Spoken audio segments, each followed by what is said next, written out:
You are listening to KLRN Radio, where liberty and reason still reign. Ready to stand out, Army ROTC prepares you not only as a college student, but as a strong leader, allowing you to earn the rank of second lieutenant. You will be eligible for full tuition merit-based scholarships and develop leadership skills essential for your future. Start strong and enhance your college experience. Visit your campus Army ROTC representative today. To find out how you can earn up to a full tuition scholarship, visit goarmy.com/podcast to locate your closest ROTC program today. Army officers inspire, strengthen others. Paid for by the United States Army. At the LASIK Vision Institute, we know LASIK is a big decision, and every one of our patients is unique. That's why we customize your LASIK journey to you. I only have a certain budget. No problem. Right now at the LASIK Vision Institute, get 20% off LASIK when treated in April. That can be over $900 off when treating both eyes, plus guaranteed financing options. So visit GetLVILASIK.com today to start your journey towards 20/20 vision. Must mention this promotion and be treated in April of 2024 to qualify. 20% off standard price of wave light procedure. Cannot be combined with any other offers. Go to GetLVILASIK.com for details. At the LASIK Vision Institute, we know LASIK is a big decision, and every one of our patients is unique. That's why we customize your LASIK journey to you. I'm so busy right now. We offer a mix of convenient days and times, including 30-minute virtual appointments to fit your schedule. I would love it, but I have astigmatism. We treat thousands of patients with astigmatism every month with great outcomes. The LASIK Vision Institute is making your journey towards 20/20 vision all about you. So visit GetLVILASIK.com today to start your LASIK journey.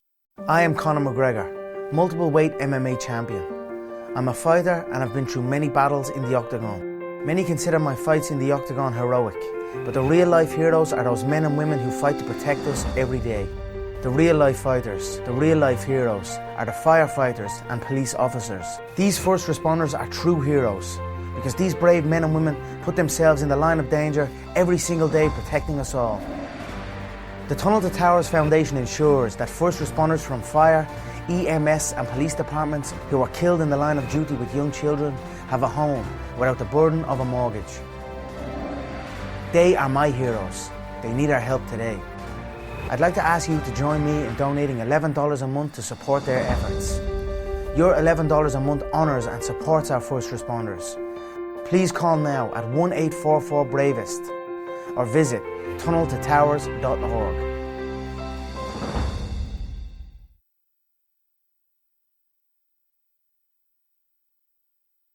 Hi, I'm Mike, founder of DollarShaveClub.com. What is DollarShaveClub.com? Well, for $1 a month, we send high-quality razors right to your door. Yeah, $1. Are the blades any good? No. Our blades are f***ing great. Each razor has stainless steel blades, an aloe vera lubricating strip, and a pivot head. It's so gentle a toddler could use it. And do you like spending $20 a month on brand name razors? 19 go to Roger Federer. I'm good at tennis. And do you think your razor needs a vibrating handle, a flashlight, a back scratcher, and 10 blades? Your handsome-ass grandfather had 1 blade and polio. Looking good, pop up! Stop paying for shave tech you don't need. And stop forgetting to buy your blades every month. Alejandro and I are going to ship them right to you.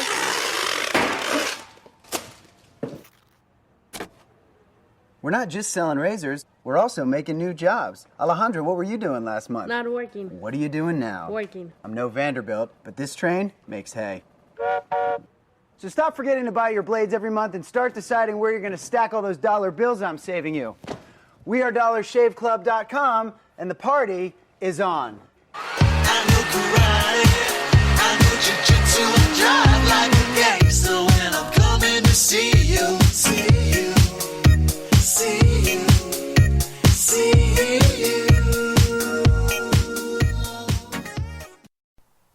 The following program contains coarse language and adult themes. Listener discretion is advised.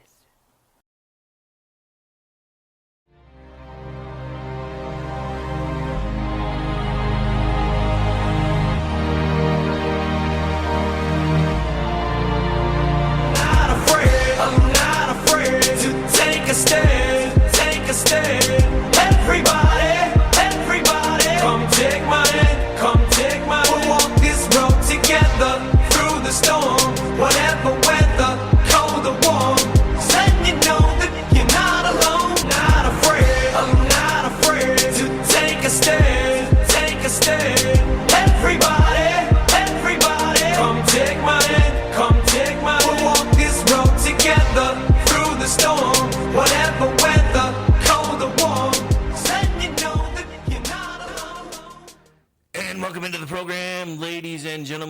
am Rick Robinson, and I forgot something. Hang on just a second. I forgot what day it is. Here we go. It is Wednesday, my dudes. That's how you know we do things here live, unrecorded, unedited most of the time, because when I screw up, you can hear it live. Anyway, I forgot what day it was. I'm still getting used to taking Mondays off, so to me today feels like Tuesday. But it's actually Wednesday, so for those of you working towards the weekend, you are officially at your hump day point. If you're on the East Coast listening to us, then you have a little less than 2 hours until you get to go home, if you do the whole 8 to 5, 9 to 5 thing, depending on when you take your lunch or how long it is. And if you live in God's time zone, you got a little less than 3. If you live on the West Coast, why the hell haven't you moved yet? And Mountain, nobody cares. Anyway, so we're here. We're live. Hope everybody's having a great Wednesday afternoon so far. Again, this is Oklahoma's only live, actual, local content in the afternoons. And we're going to start marketing that point here pretty heavily pretty soon. So, actually, give me just a second. I think somebody might be at my door. Be right back.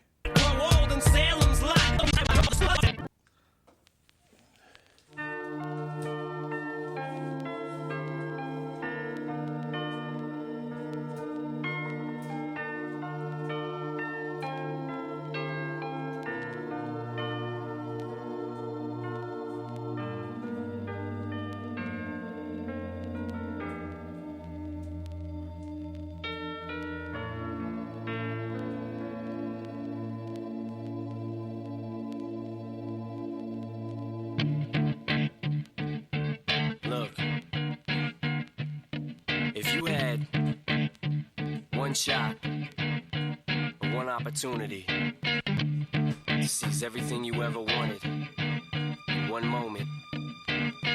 Did you capture it? Just let it slip. Yo. His palms are sweaty, knees weak, arms are heavy. There's vomit on his sweater already. Mom's spaghetti, he's nervous, but on the surface he looks calm and ready to drop bombs. Okay, musical interlude over. Dogs were having a heart attack for some reason, and of course nobody was checking on it, so I had to. Got other people in the house, and they all stay doing their own things, even when I'm trying to work. Welcome to working from home. Yeah, anyway, so we're back. We're live, and yeah, it's Trainwreck Radio. It's kind of one of the things I'm going to be working on over the next few months is getting rid of the feel of the Trainwreck Radio as we start trying to grow and expand. Because yeah, we are. This is going to be the year we start working on that. So anyway, so we're here, we're live, lots of stuff to talk about. So I can't get over something that I saw yesterday, and I just can't get it out of my head. This is a weird time that we live in, because I just watched Scranton Joe get shouted down in his hometown by Islamic protesters, and I saw Donald Trump, the supposed racist KKK member, being cheered in Harlem. What has CERN done to our timeline? Yes, I'm crossing extremes. If you haven't listened to the Juxtaposition show that Ordy and I do every couple of weeks, you have no idea what I'm talking about right now. But I have to ask this question. What did CERN do to our timeline? Because don't forget, during the eclipse, they fired the collider back up again. And we were hoping this was going to be the leap that got us all back home. And things are still pretty sideways, so I don't think we made it. Anyway, so speaking of the leaps that were going to take us back home, so they rebooted Quantum Leap as kind of, not really a reboot, but a continuation. And then it made it 2 seasons before the wokeness killed it, so they still have Sam Beckett floating around in the ether. Now, apparently, there are 2 more Leapers floating around in the ether. And if you haven't seen the end of Season 2, you don't know what I'm talking about, and that's all I'm going to say. But yeah, even though it had a lot of wokeness, because it did have some nostalgia for me, I still tried to watch it. They actually brought in Clark from the 100 for most of this last season, which actually helped it be a little more interesting to me, and then they killed it. So now I'm kind of sad. But only kind of, because of the whole, non-binary Ziggy person that was working with the computer. Because, yeah, I can't do the whole non-binary thing. I'm sorry. Maybe I'm old-fashioned. Maybe it makes me sound like I'm just, intolerant. But there's no such thing as non-binary if you're human. There's just not. And if you think you are, you probably need counseling. And I know that nobody tells you that anymore because they're afraid it's going to hurt your feelings. But I don't care about your feelings. I care about the fact that there's something wrong with you if you think you were born with the wrong equipment, or if you think that you have no gender at all. That's not a thing. And it shouldn't be a thing. Look, I don't even believe that we should, look, and I say this having friends that are gay because they're adults and I don't care what they do. I don't even think we should be normalizing that because it's completely antithetical to the continuation of our species, which to me, that's one of the reasons why we're always like, hey, yeah, that's not supposed to be a thing because, yeah. Anyway, but, that ship has sailed. And I don't, every time I see one of my gay friends, I'm like, yeah, you're not supposed to. No, honey, no. Because I do have gay friends. And I actually worked in the gay community for a long time. So I have come to terms with the fact that I am an anachronism in this day and age, which is partly why I do what I do here. Because I'm still trying to remind people that there is supposed to be a thing called normalcy, and we need to remember what that is. But speaking of normalcy, just like I tried to say a moment ago, we live in a weird timeline because the party that used to be the blue-collar party is now the party of the elites in the Hollywood circles, and the party that used to be for the rich now seems to be the working man's party, and one of them is led by a billionaire and the other one is led by a mob boss. I'll let you decide which one is which, because depending on your slant, you're going to have a different answer. Anyway, so are we having fun yet today? Are we having fun yet today? I just have to ask because, like I said, this has just been a weird day. Hang on, there was something I wanted. So this happened.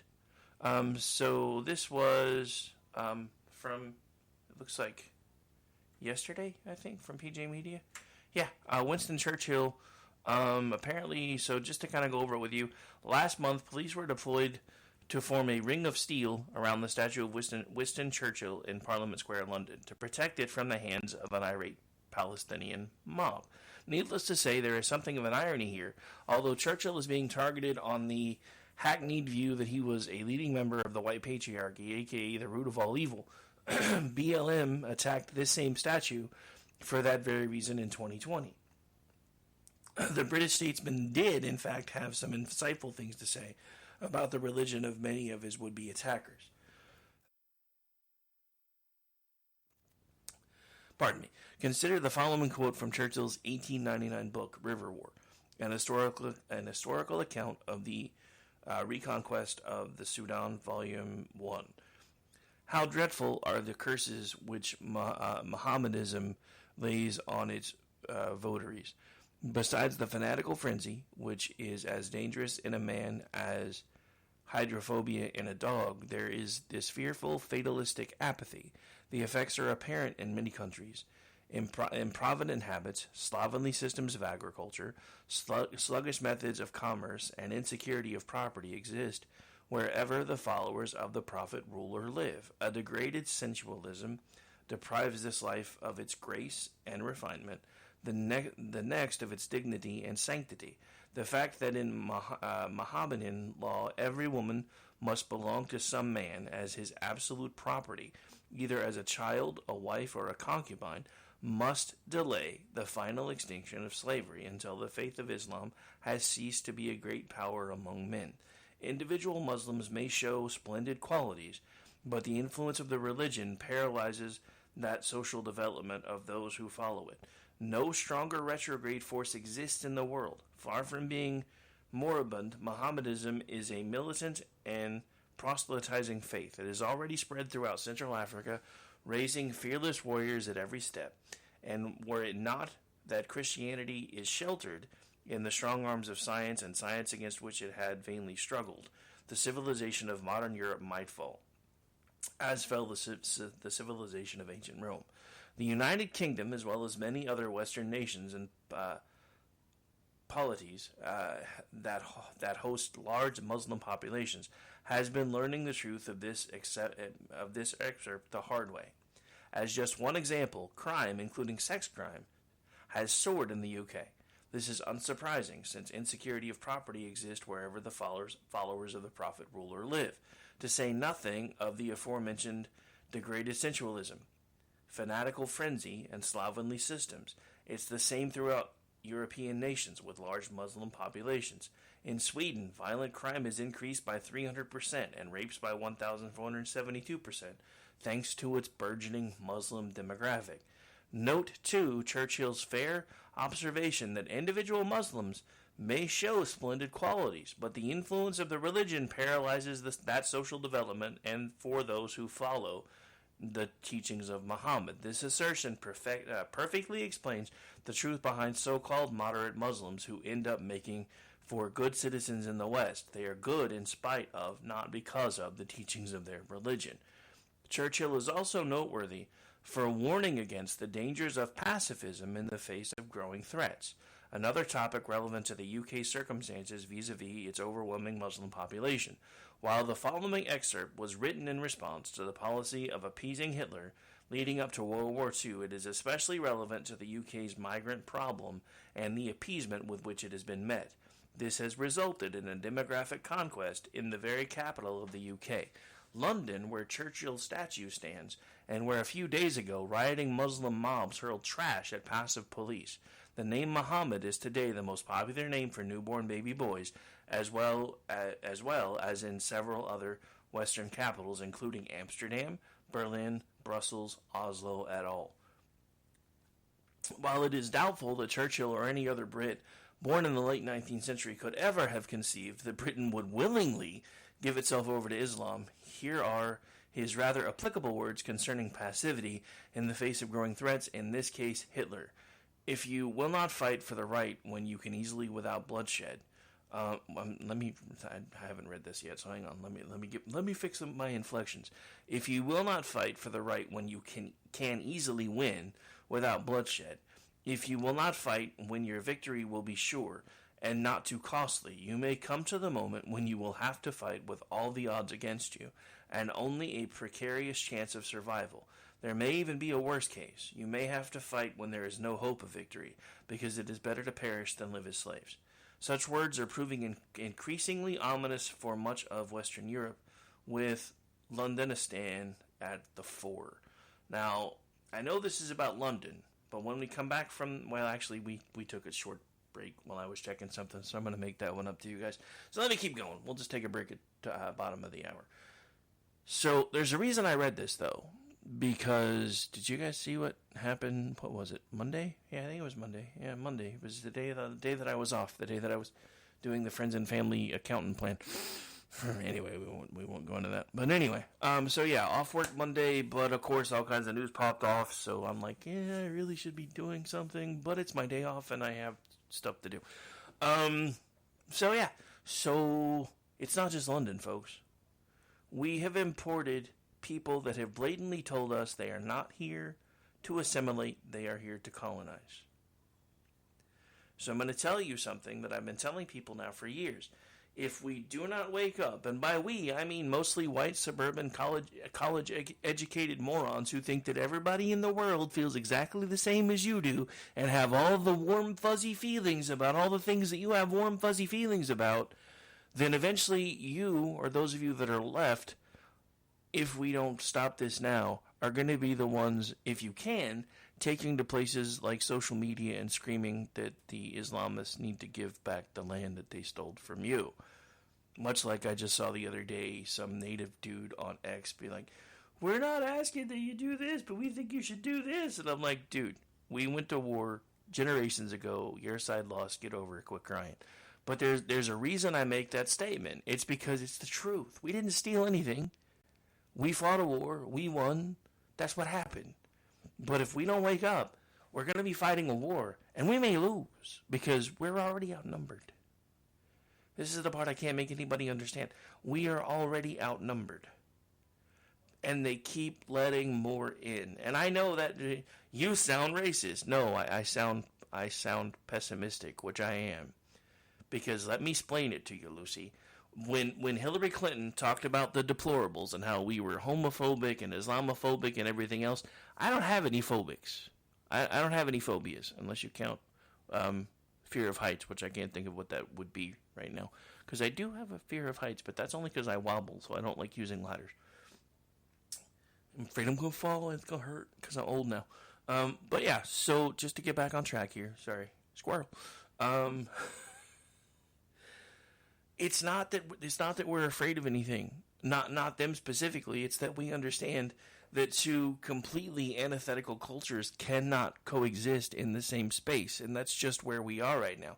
That's why you are starting to see, now that there are more of them, and now that they're starting to get representation, all of the quote-unquote good Muslims are now not being quite so good Muslims, because they don't have to be anymore.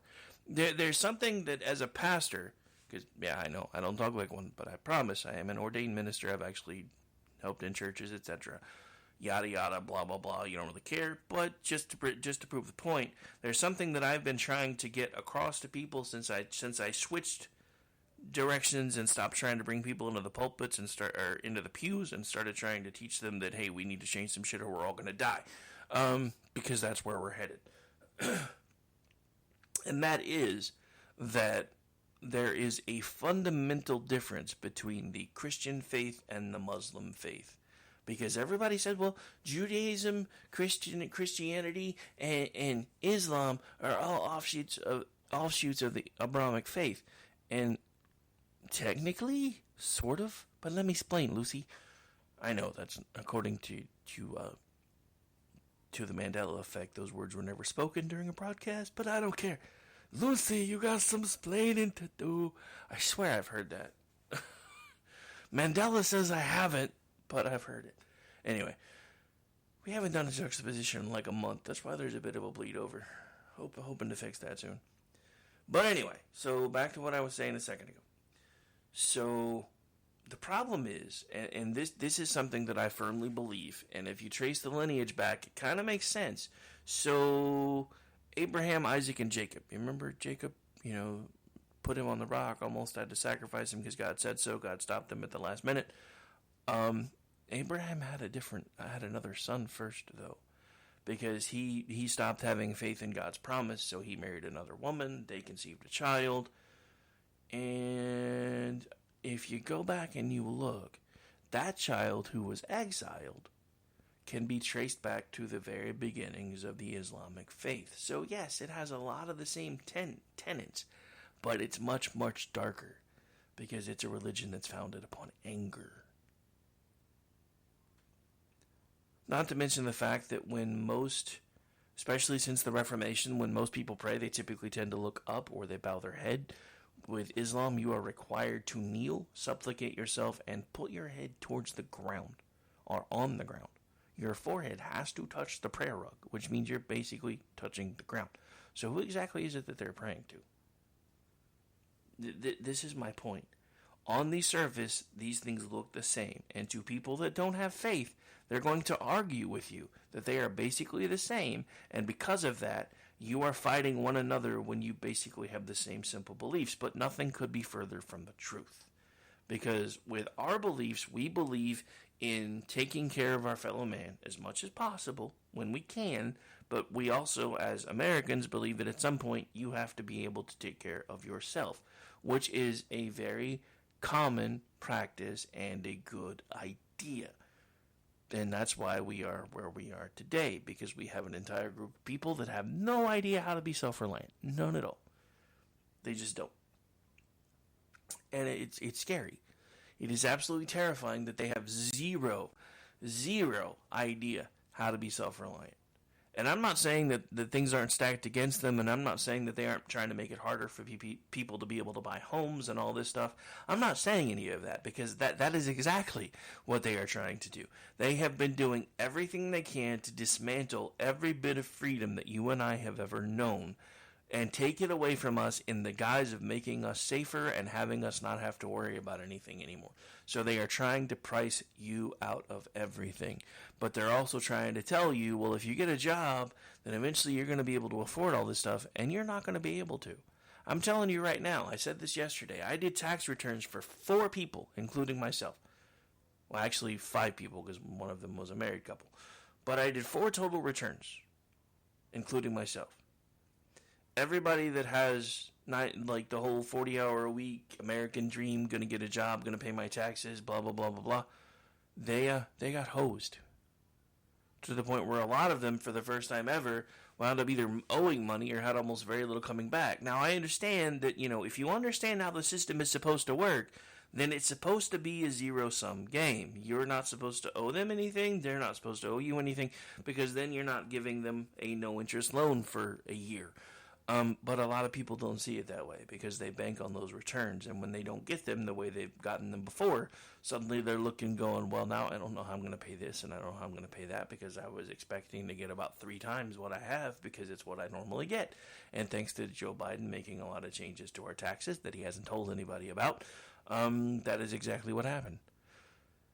And so I've been trying to tell you guys for months, you can't live the American dream anymore by doing it the safe way. You can't. You can't really get the 9-to-5 job and expect to be able to do all the things that you want to be able to do, because the companies don't care about you anymore. The government doesn't care about you anymore. And this is one of the reasons why we've always told you, you need to do your own thing. You need to find something that you're good at, whatever it is, and find a way to make money at it, as long as it's legal.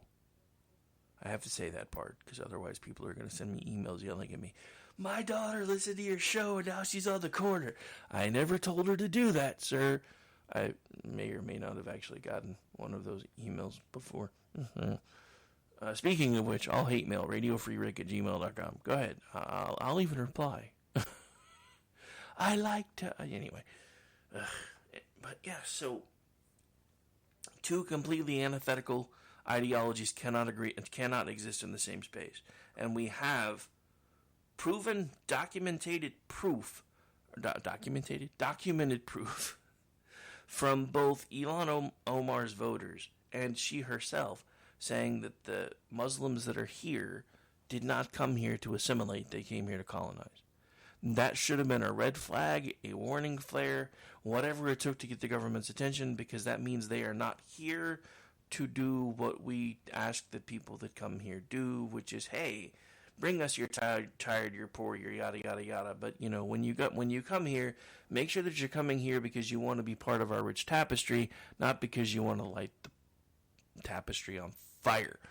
And that's where we are, because we now have, on our own soil, I would like to remind you, people screaming death to America.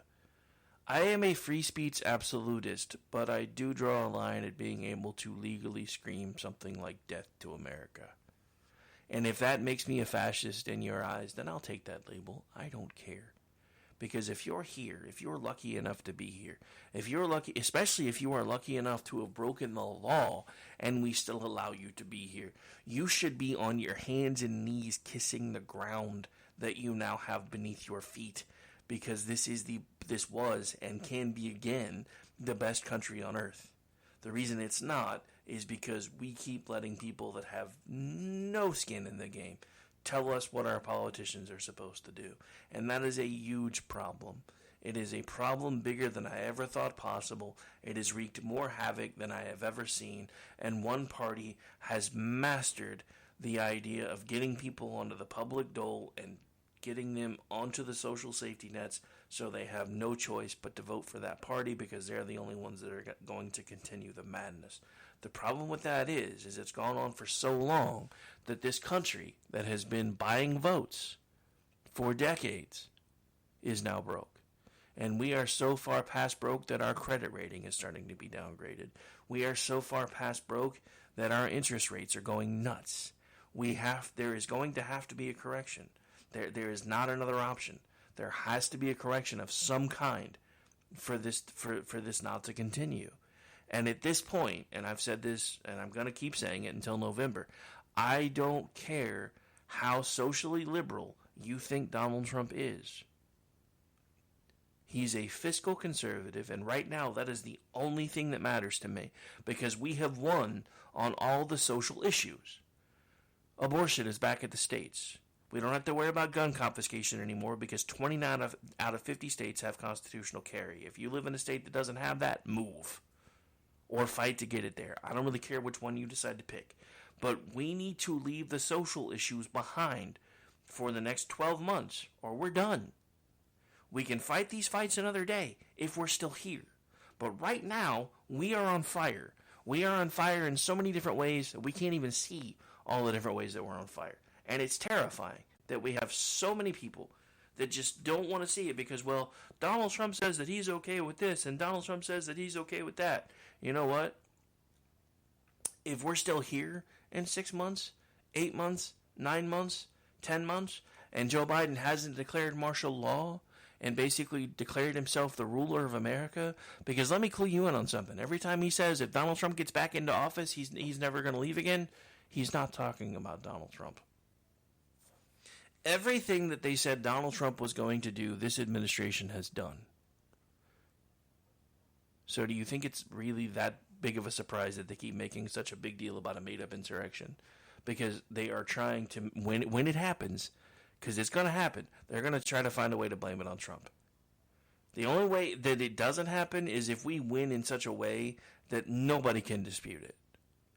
And from what I saw yesterday, there's a good chance that might happen, because I have never in my life seen a conservative white former president or current president being cheered in Harlem. That should tell you pretty much anything you need to know. All right, we are long for the break, especially because we kind of sort of skipped one.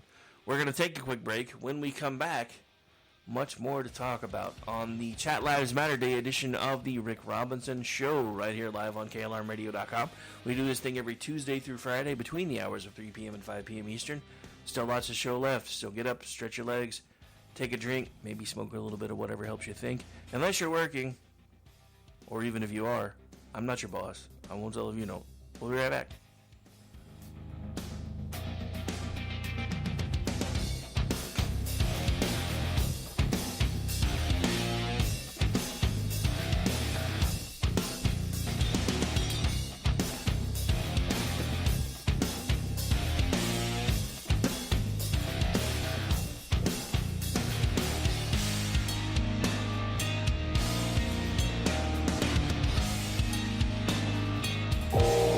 You are listening to KLRN Radio, where liberty and reason still reign. Ready to stand out, Army ROTC prepares you not only as a college student, but as a strong leader, allowing you to earn the rank of second lieutenant. You will be eligible for full tuition merit-based scholarships and develop leadership skills essential for your future. Start strong and enhance your college experience. Visit your campus Army ROTC representative today. To find out how you can earn up to a full tuition scholarship, visit goarmy.com/podcast to locate your closest ROTC program today. Army officers inspire, strengthen others. Paid for by the United States Army. At the LASIK Vision Institute, we know LASIK is a big decision, and every one of our patients is unique. That's why we customize your LASIK journey to you. I only have a certain budget. No problem. Right now at the LASIK Vision Institute, get 20% off LASIK when treated in April. That can be over $900 off when treating both eyes, plus guaranteed financing options. So visit GetLVILASIK.com today to start your journey towards 20/20 vision. Must mention this promotion and be treated in April of 2024 to qualify. 20% off standard price of wave light procedure. Cannot be combined with any other offers. Go to GetLVILASIK.com for details. At the LASIK Vision Institute, we know LASIK is a big decision, and every one of our patients is unique. That's why we customize your LASIK journey to you. I'm so busy right now. We offer a mix of convenient days and times, including 30-minute virtual appointments to fit your schedule. I would love it, but I have astigmatism. We treat thousands of patients with astigmatism every month with great outcomes. The LASIK Vision Institute is making your journey towards 20/20 vision all about you. So visit GetLVILASIK.com today to start your LASIK journey. I am Conor McGregor, multiple weight MMA champion. I'm a fighter and I've been through many battles in the octagon. Many consider my fights in the octagon heroic, but the real life heroes are those men and women who fight to protect us every day. The real life fighters, the real life heroes, are the firefighters and police officers. These first responders are true heroes, because these brave men and women put themselves in the line of danger every single day protecting us all. The Tunnel to Towers Foundation ensures that first responders from fire, EMS and police departments who are killed in the line of duty with young children have a home without the burden of a mortgage. They are my heroes. They need our help today. I'd like to ask you to join me in donating $11 a month to support their efforts. Your $11 a month honours and supports our first responders. Please call now at 1-844-BRAVEST or visit tunneltotowers.org.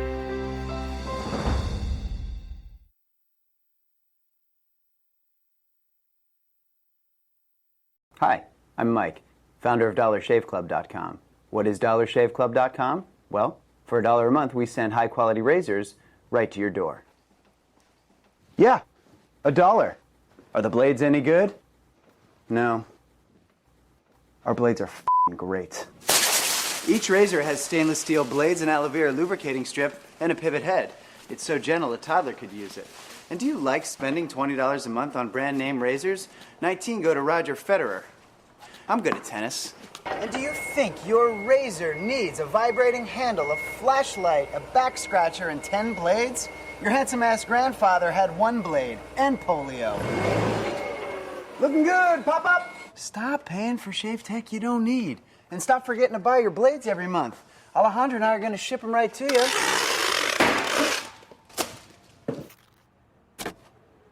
We're not just selling razors, we're also making new jobs. Alejandro, what were you doing last month? Not working. What are you doing now? Working. I'm no Vanderbilt, but this train makes hay. So stop forgetting to buy your blades every month and start deciding where you're going to stack all those dollar bills I'm saving you. We are DollarShaveClub.com, and the party is on. I know karate, I know jiu-jitsu, I drive like a gangster when I'm coming to see you, see you.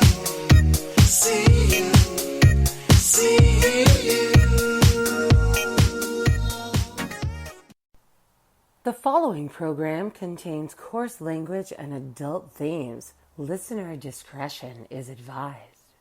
Take his head off and say that I did it. Good riddance. Say hi to the bad guy, I'm back in business. If you took what's mine, I'm back to get it. There's nothing you can do, I'm back with vengeance. Now turn me loose. Now turn me loose. Now turn me loose. Now turn me loose. I'm bringing fire to the final call. Ain't nothing you can do, cause I want it all. Legendary every day, I'm invincible. Came to play, you feel the heat, break the chains and turn me loose. I'm bringing fire to the final call. There's nothing you can do, cause I want it all. Legendary every day, I'm invincible. Came to play, you feel the heat, now it's time to turn me loose. You can't hold me, I'm a go-getter. And welcome back into the program, ladies and gentlemen. Again, this is the Wednesday edition of the Rick Robinson Show, live right here on KLRNradio.com. So we're going to talk about something that you may not know, or you may know. I mean, if you've been listening to us for a while, you probably know, because Stacy's been on this kick for a while. And I've been doing some research, and it turns out she was right yet again. Don't tell her I said so, because we have a show to do later tonight together. Just kidding. You can tell her. Anyway, so this is from our friends at the Blaze. Blaze News investigates the truth about raw milk. The government doesn't want you to know that it's actually close to a perfect food. Well, no, I mean, come on, dude. It's what baby cows drink. Did you really? Anyway, so Lisa Bass is a raw milk evangelist. When you look at all of the data and you look at what is a health-supporting decision to make, I think raw milk comes out on top, Bass told Blaze News. Bass, a mother of 8, who is known for her popular YouTube channel, Farmhouse on Boone, I may have to look that up, and a blog about homemaking, is part of a growing movement of free thinkers eschewing processed milk and embracing the benefits of raw dairy. I think we are created by God, and there is a way everything was designed, Bass said. And if you take certain aspects of the food away, of course there's going to be other ramifications and other ways it wouldn't be as healthful. It is close to a perfect food. It's whole and good. Unfortunately, the potential benefits of raw dairy are a secret to most Americans. That's because the federal government and dairy lobbyists warn that raw milk is inherently dangerous, and they claim that consuming raw milk and raw dairy products can lead to severe illness or even death. The Centers for Disease Control and Prevention, in fact, describes raw milk as one of the riskiest foods. But is that true? As it turns out, the government, the dairy lobby, and so-called experts are not telling you the full story. Dun, dun, dun. I'll be glad when I get my new board, because I'll have things like that preloaded. Anyway, the anti-raw milk narrative. According to the CDC and Food and Drug Administration, raw milk and raw dairy products are unsafe to consume no matter what. The public health agencies warn that raw dairy contains disease-causing pathogens that, if consumed, can send you to the hospital with severe illness, and if you are pregnant, may cause miscarriage or lead to stillbirths. So what you're saying is, if women want an abortion, they should just drink raw milk. Oh, wait. Sorry. I'm surprised they don't push that. Does your state not allow you to have an abortion? Do they let you drink raw milk? Anyway. In the worst case, people who consume raw dairy may actually die. The CDC and FDA, moreover, claim that zero health benefits associated with consuming raw dairy.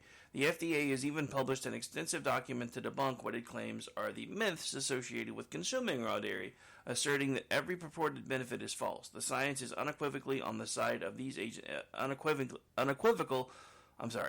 The science is unequivocally on their side, these agencies claim. The dairy lobby is no different. The National Dairy Producers Federation, one of the oldest and most powerful dairy advocacy groups, strongly opposes raw dairy and efforts to legalize it. Earlier this year, the NDPF suggested the raw dairy movement is akin to the anti-vaccination movement. The narrative is tidy and convenient, and it's true, after all, that pasteurization, the process of rapidly heating and cooling a liquid to kill all bacteria in it, helped solve a serious problem a century ago. People who lived in cities wanted to share in the benefits of consuming dairy products, but problems with urban sanitation and commercial agriculture and the inability to refrigerate dairy led to many outbreaks of foodborne illness. Pasteurization then proved to be the right solution for a unique problem at the time. In the 19th century, it's a 19th century problem, and pasteurization is a 19th century solution. Mark McAfee, owner of Raw Farms USA in California, the largest raw dairy farm in the world, told Blaze News what they aren't telling you.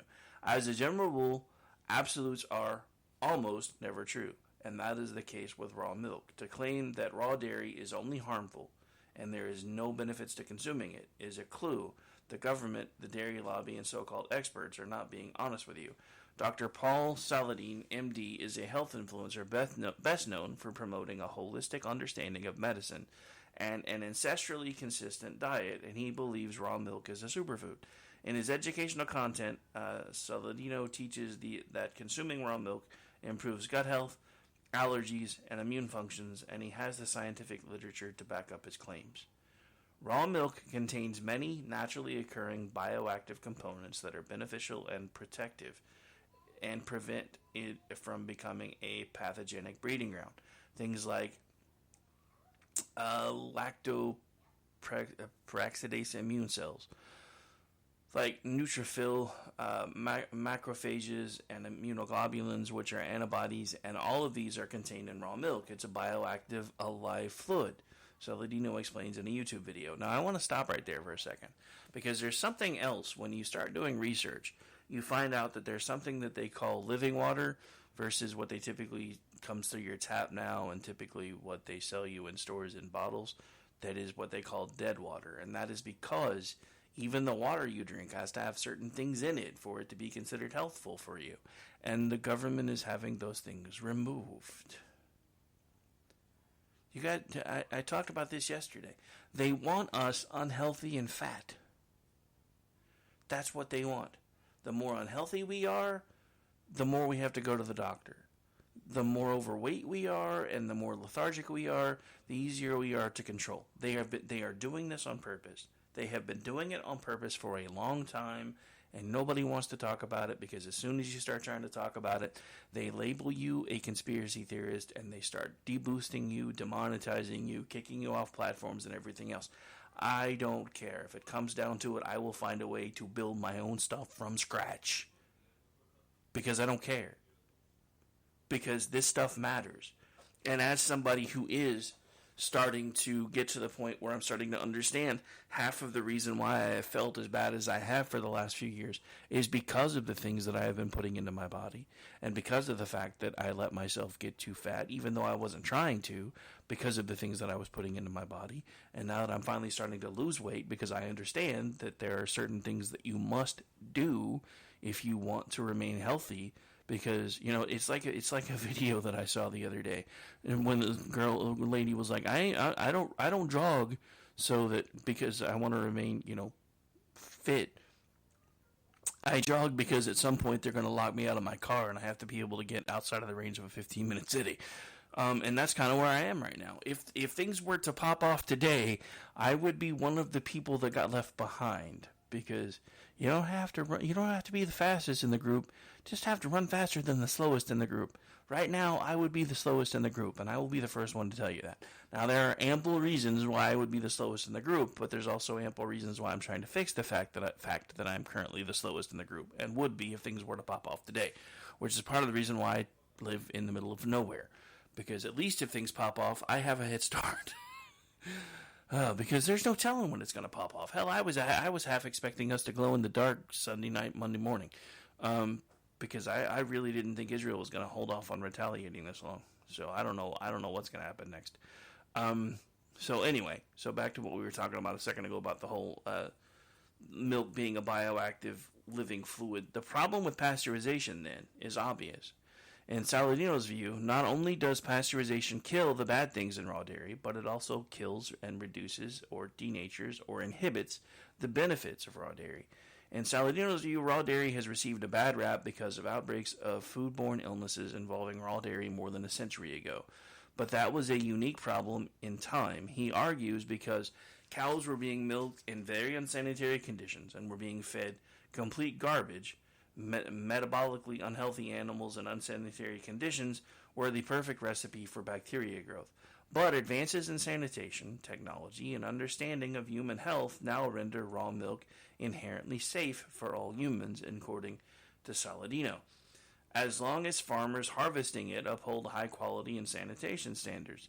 McAfee says that that's exactly what Raw Farms USA does. According to McAfee, his family-owned farms has perfected the art of safely harvesting raw dairy and making it a product for consumers. Raw Farms USA cows are happy and clean, and the farm abides by extremely strict standards that McAfee told Blaze News surpass the standards of a pasteurized dairy. It is important to consider 4 more important facts about raw dairy. First, humans have been drinking mammalian milk for thousands of years, and we haven't been stingy about our sources, harvesting from cows, sheep, goats, camels, horse, deer, buffalo, and other mammals. And for vast majority of human history, this milk was consumed unpasteurized without problem. We should consider then whether raw milk itself is the problem, as the anti-raw milk narrative argues, or if something humans do makes raw milk sometimes risky to consume. Second, the government's narrative about human breast milk is completely different from its narrative about raw dairy. Not only does the government recommend that infants be exclusively breastfed for the first 6 months of life, assuming they make it out of the womb, that was my part, not theirs, but officials acknowledge that breast milk has unique properties that protect young children. Breast milk obviously is neither pasteurized nor sterile, nor are human breasts sterile. Considering that breast milk is raw milk harvested in a non-sterile environment, just like other mammalian milk, the natural question arises, why is raw breast milk best, but other raw dairy is unsafe under every circumstance? They talk out of both sides of their mouth. McAfee told Blaze News, citing scientists who have found that raw dairy milk and breast milk, while quantitatively different, are practically identical qualitatively. You compare cow's milk to breast milk, it's practically identical on all kinds of proteins, the kinds of fats that are there, but the amounts are different. That's why there's so much compatibility between humans and cows, he said. We're a match made in heaven in terms of being able to have a portable, whole food nutrition from cows to people, McAfee explained. Breastfeeding is the tell. Third, the government emphasizes the dangers of raw milk and points to foodborne illness outbreaks as evidence. What officials never include alongside data about alleged raw milk outbreaks is data about outbreaks involving pasteurized dairy. A recent systemic review analyzing dairy outbreaks in the U.S. and Canada between 2007 and 2020 indeed had interesting results. It found that 32 disease outbreaks were linked to dairy consumption. 20 outbreaks involving unpasteurized products resulted in 449 confirmed cases of illness, 124 hospitalizations, and 5 deaths. 12 outbreaks involving pasteurized products resulted in 174 confirmed cases of illness, 134 hospitalizations, and 17 deaths, and 7 fetal losses. That's right, more deaths associated with outbreaks connected to pasteurized dairy than to raw dairy. Statistically speaking, the data can't be compared directly because most people in the U.S. and Canada consume pasteurized dairy, and thus deaths from unpasteurized dairy are a much smaller percentage of overall consumers. But the point to remember is this: there is risk associated with consuming both raw dairy and pasteurized dairy, just as there is risk with almost everything in life. And that's where we're going to leave this as we get ready for top of the hour, because this actually dovetails into something else that I want to talk about, which has kind of been one of my recurring themes for closing out the first hour of the show lately. Everything in life has risks. You have to be the one to decide what risks you're going to take, how you're going to take them, and whether the risks outweigh the benefits or vice versa. I, for one, have been trying to find ways to become more healthy because I didn't like feeling like crap all the time. And I have to admit, and I've said this before, at the height of COVID, I got up to 315 pounds. In between the stress of going through a divorce and everything else, I was down to 258 in November of 2020. Since November of 2020 up until October of 2023, I put back on and got up to almost 3. It was right at 299.5. The first, and I'd not really been paying any attention to it because I didn't really care. But I started realizing that it was a lot harder to move again. That it hurt. That I could only take a few steps before I needed to sit down because I was fat and I had trouble breathing. So I started doing research, and one of the first things I looked at that I found was intermittent fasting. And for me, it works. I'm not perfect. I don't do it every day. I give myself usually at least one cheat day a week. Otherwise, I'd probably be down a lot more. But as of today, at completely fasted, I was at 265. Normally, I fluctuate between about 262 to 265. But considering I was up to almost 300 pounds when I started, just 5 months ago, 6 months ago now, I'll take it. That's almost 5 pounds a month on average loss. And I didn't even realize how much better I was doing until we had the big Easter church service. And because I go to a small town church and they have multiple services, for Easter they combine everything and do it at the big gymnasium auditorium at the high school. So we had to park a lot further than we normally do, and to walk a lot more than I normally do. And normally, even just 6 months ago, I would have had to have stopped at least once, coming and going, because of how long it took to get in, having to wait in line, wait through people, finding a way to stairs, to be able to find a seat, because I'm old and I used to be really, really fat. Now I'm just slightly less fat, so I'm still working on it. But I was really proud of myself, and it didn't even dawn on me until I had gotten back to the car, and I was like, dude, not only did I not have to take a break, I'm not breathing like Darth Vader. I don't remember the last time I walked about a quarter mile without breathing like Darth Vader. Because it was about a quarter mile each way. From making a couple of little changes. Monitoring when I take in calories and the kind of calories that I take in. And trying to limit my fast food. Unfortunately, because, things are tight, I'm still eating a lot more processed food than I want to, but I'm hoping to be changing that soon as well. All right, let's see. We got any other quick hits we can hit? Because I just realized we're close to the end, but we're not quite there yet for the hour. So hang on. Let's see what else we can find real quick. I'm sure there's plenty because I have tons of notes.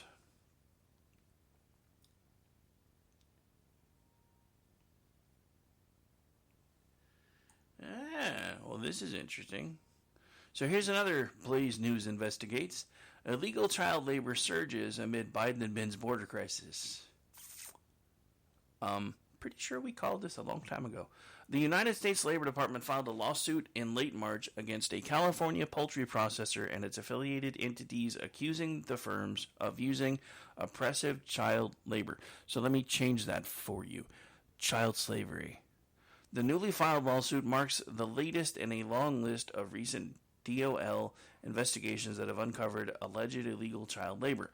About the case, the complaint filed against L&Y Food, Moon Poultry, JRC Culinary, and the owners of the companies Fuquan Shanlu claim that the facilities hired minors to use sharp knives to debone raw poultry in meat coolers. Additionally, the department accused the defendants of interfering with and obstructing the DOL's wage and hourly division's probe.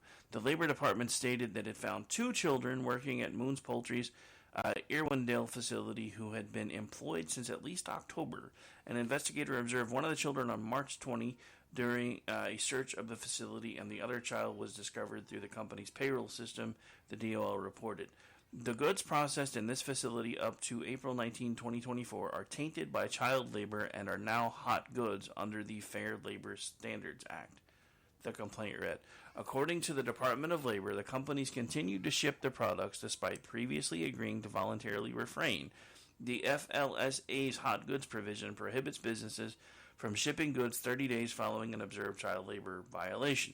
The court filing stated that investigators discovered that 794 boxes of processed chicken and 7 1,500-pound bins of chicken had been removed from the Irwindale facility.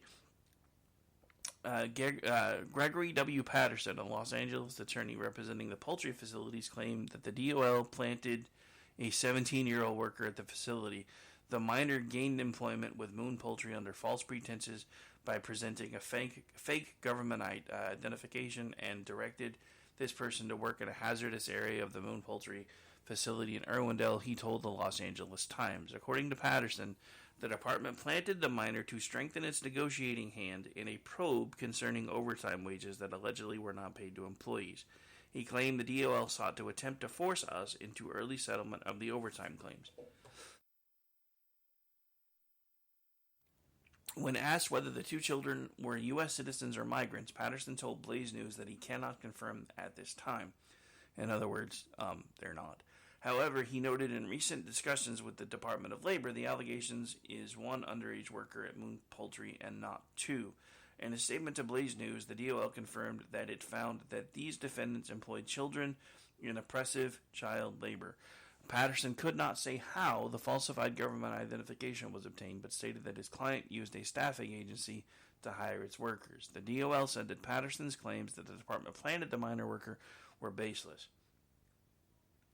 The defense counsel's allegations are false. The Department of Labor has notified defense counsel that these claims are baseless, but he nevertheless has chosen to pursue them, the department said. Patterson argued that the DOL never denied with any clarity that they did not cause this person to work at Moon Poultry. The DOL dodged the question, Patterson wrote in an emailed statement to Blaze News. The presentation of fake identification was precisely timed with the DOA's initiation of its overtime investigation in late January of 2024. The DOL had significant information on this person very quickly and used it in context of overtime allegations to gain leverage. When asked whether the DOL instigated the employment and presentation of fake identification, the DOL did not deny it. Instead, the DOL avoided the question by claiming it did not direct the employee to work in the hazardous area of the facility. When pressed further by noting that they had avoided the question, the DOL refused to respond further. Curiouser and curiouser. Patterson said the DOL's contact was illegal. The DOL is systematically destroying businesses that pay employees bonuses based on worker output called peace compensation, and these mechanisms are how they do it. The DOL's lawsuit requests that the judge order Patterson's client to forfeit all profits earned from child labor and pay civil penalties. You know, there's a really simple answer to all this. Close the border. Immigration is currently driving the labor crisis. We all know that. As far as child labor, we also know that the reason there's been such an explosion when it comes to part-time jobs versus full-time jobs is because of all the migrant workers that are currently taking on part-time jobs. Otherwise, Joe Biden would have no grand numbers to tout regarding employment. The simple fact of the matter is our full-time job market is cratering while those numbers are being replaced by part-time jobs. We all know it. We can all see it, but we're not allowed to say it because then it makes Joe Biden look bad. What makes Joe Biden look even worse is he keeps trying to side with the terrorists.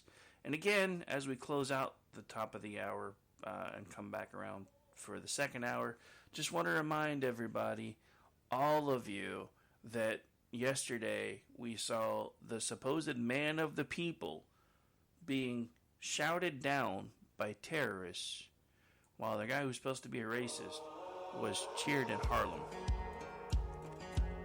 Never thought I'd see an old white rich man get cheered in Harlem, but here we are.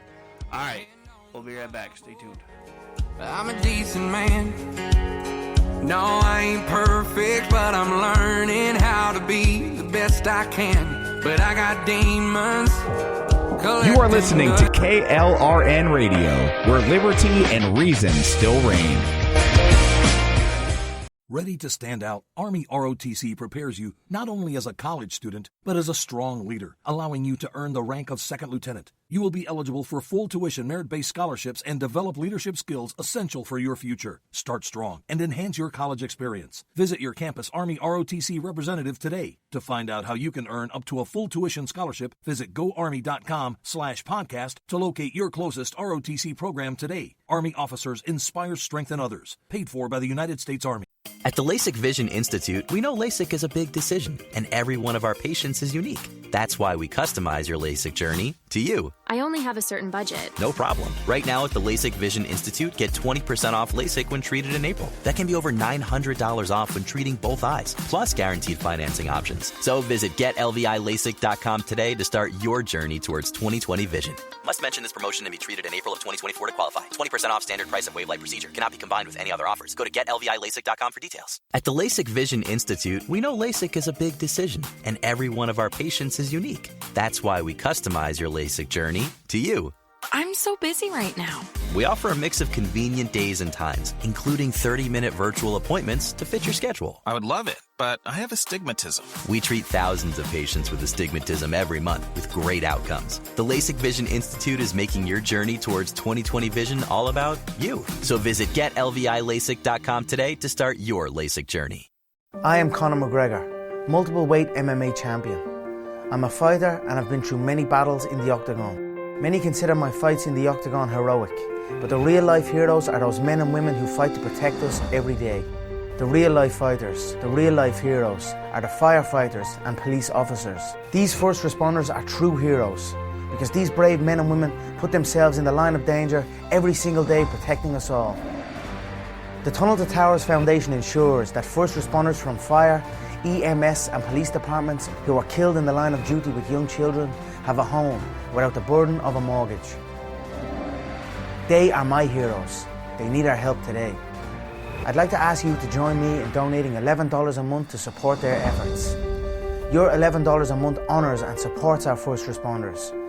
Please call now at 1-844-BRAVEST or visit tunneltotowers.org.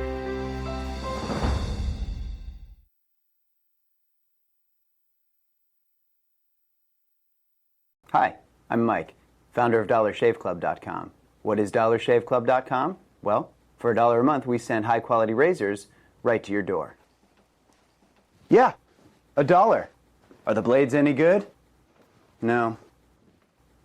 Our blades are f***ing great. Each razor has stainless steel blades, an aloe vera lubricating strip, and a pivot head. It's so gentle a toddler could use it. And do you like spending $20 a month on brand name razors? 19 go to Roger Federer. I'm good at tennis. And do you think your razor needs a vibrating handle, a flashlight, a back scratcher, and 10 blades? Your handsome-ass grandfather had 1 blade and polio. Looking good, pop-up! Stop paying for shave tech you don't need. And stop forgetting to buy your blades every month. Alejandro and I are going to ship them right to you.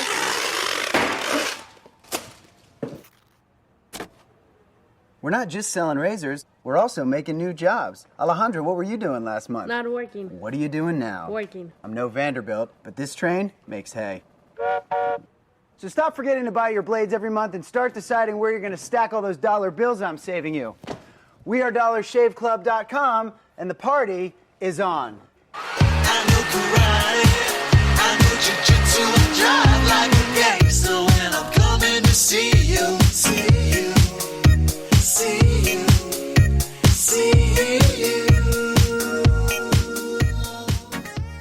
My son was in the Army back during Desert Storm, but even then he wanted an MBA. He looked at a dozen schools, but only one offered the online education and flexibility he needed while he was in a tent in Iraq. Grantham University. Turns out that Grantham's been delivering affordable, relevant college and advanced degrees for over 65 years. Heck, if they can deliver a quality education to a soldier in a tent overseas, think about the flexibility Grantham can offer you so you can earn your degree too. It doesn't matter how complicated or full your life is, if getting a degree is on your bucket list, you'll want to do what my son did. You'll want to call Grantham. Find out how easy it is to get started on your education so you can check that college degree off your bucket list. Call Grantham right now, 800-910-1370. That's 800-910-1370. Flexible, affordable, relevant. Call 800-910-1370.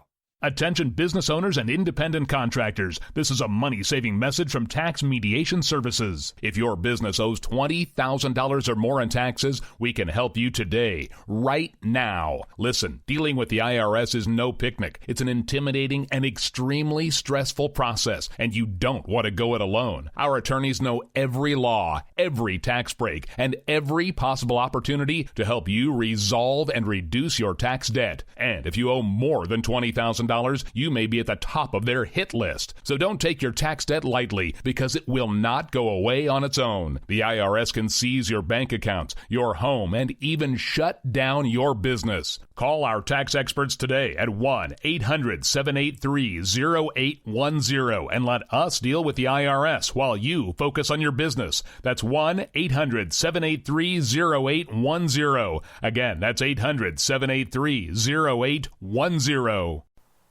The following program contains coarse language and adult themes. Listener discretion is advised.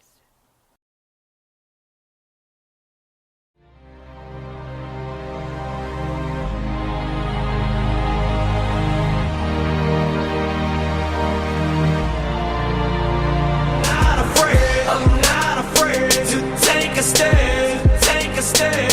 Everybody, come take my hand, come take my hand. We'll walk this road together through the storm, whatever weather, cold or warm. Letting you know that you're not alone, not afraid. I'm not afraid to take a stand, take a stand. Everybody, come take my hand, come take my hand. We'll walk this road together through the storm, whatever weather, cold or warm. Guess what day it is? Huh? Anybody? It is Wednesday, my dudes.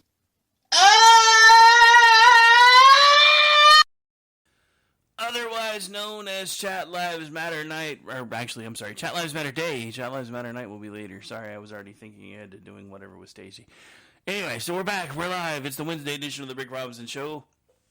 Our only live afternoon radio show in the area, which I plan on trying to market soon once I get some bugs ironed out and fixes in, etc. Because, yeah, why not? Anyway, so we're back. We're live. And, look, I'm just going to, before I get into the next topic, which is kind of dovetailing into Hour 2 monologue, I'm just going to back up a second. Look, I get it. We all want to believe that everybody has the same intentions, that we all have the best of intentions, that everybody's trying to look out for one another, that everybody wants to take care of each other. The problem that we have is we have a segment of our society that knows that we all want to think that, so they use that to their advantage to make it seem as if they are the kinder, gentler, caring group, when in reality they're doing everything they can to manipulate you. And when I say you, I mean all of us, because I mean, I've never really been a raging liberal, but I have been coming to terms with the fact that a lot of the things that I thought were completely wrong when I was younger aren't so wrong. Like the fact that you really can't get people with opposing ideologies to coexist, because at some point they're going to start butting heads.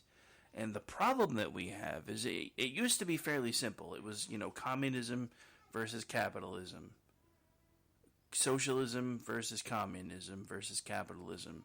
Or then you had the fascist versus the communist versus the socialist versus the capitalist. And at one point, we all live by the enemy of my enemy is my friend doctrine, which is why we sided with the communists to beat back the fascists. And then now we have climbed in bed with communists, and now we have fleas. China looking at you. Russia is still looking at you. You may pretend that you're westernized now, but we know better. Ukraine looking at you. Because you're a bunch of Nazis. We're supporting Nazis. We're fighting. It's so confusing. We're supposedly trying to save the Jewish state, while we're also supporting Nazis, while we're also supporting Islamists who have a lot of the same ideologies as Nazis. It's so confusing. But this is what I'm trying to explain. Part of this is because the left comes at things assuming that we're all kind of the same, that we all want the same things, that we all just... No, we're not. That's the problem. This is something that I have tried to explain over and over and over and over, to the point where, much like Gavin Newsom, I sometimes get in trouble because I get so tired of having to say the same things over and over and over again that sometimes crazy stuff comes out, like yesterday when he said that President Biden needs to take brain pills. He was trying to make a joke because he's like, I'm so tired of having to defend this man for all these different things. Just tell him you're taking like ginkgo or something, dude. Stop it. I'm just like, that's not exactly what he said, but pretty damn close. And the weirdest thing about him, he has that used car salesman vibe going on. So you really, really know you shouldn't like him, but he's kind of affable and kind of makes you feel warm and icky at the same time. It's just weird. I don't know. But anyway. But yeah, so the problem is, though, when we thought we won the Cold War, we actually didn't. It became an insurgency. Just in case you're not keeping up with the Cliff Notes, we had in the 80s. We had some, 80s into the 90s. We had basically what could be referred to now, looking back through the lens of history, as our second golden age, because everybody was working pretty much. The oil bust had come to an end. A lot of the economy was starting to hum along, and everything was starting to look pretty good again. And then we had the housing bust because of Clinton and Fannie Mae, Freddie Mac, and all that fun stuff that nobody wants to talk about, which actually started under them, whether anybody wants to admit it or not, even though it took a while, because Enron was kind of the bubble in that particular set of bubble wrap that set all that off, whether anybody wants to admit it or not. But anyway, I digress. So, the problem is that during that time when we were relatively peaceful and food wasn't scarce and all people really had to do was go to work and come home and go to work and come home, we started creating and manufacturing crises, which has led to some of the things that we see happening today. Case in point, and we'll probably skip the monologue break again, is this next story. So we've been talking about this for a while. So the UK has come to their senses when it comes to the whole gender-affirming care. So according to our friends at PJ Media, they have now released a 4-year study on gender-affirming care in the UK that warns of the dangers of gender transition for kids. I feel like I'm living the longest, most painful I told you so on so many fronts, and I just wish I was wrong. If I'm being completely honest, I just wish I was wrong. I wish the things that they were doing weren't trying to kill me and you, weren't trying to collapse our economy, weren't trying to destroy the health and well-being of our children, but they are. And nobody's calling them out for it except for a select few. 4 years ago, the doctors at the National Health Service, NHS, basically their version of the NIH if you're keeping track, in Great Britain became alarmed about the treatment for children with gender dysphoria at the Gender Identity Development Services, otherwise known as GIDS, at the Tavistock in London. The NHS, sorry, I'm going to stumble over that because I'm used to saying NIH, ordered a thorough study of Tavistock patients, which was carried out by Dr. Hilary Cass, former president of the Royal College of Pediatrics and Child Health at NHS. The review of 9,000 patient records revealed what many professionals have suspected for years.